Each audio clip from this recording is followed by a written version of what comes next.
আমার যুবক ভাইদেরকে বলছি, ভালো করে শুনুন।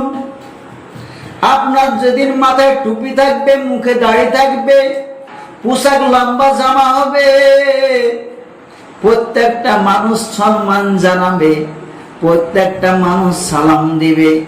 আমার 5 টাকার দামের টুপি যদি না থাকে, 200 টাকার দামে যদি জামা না থাকে, আমার যদি মুখে সুন্নত না থাকে, আমি রাস্তায় থাকবো, আমাকে কেউ চিনতে পারবে না, আমাকে কেউ সালাম দিবে না। আল্লাহ পাক রব্বুল আলামিন আমাদের এতই মর্যাদা বাড়িয়ে দিয়েছে।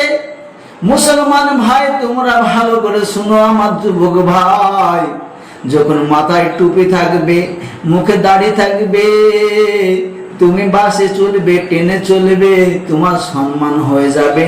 তোমার সামনে একটা কোনো খারাপ মেয়ে আসতে পারবে না।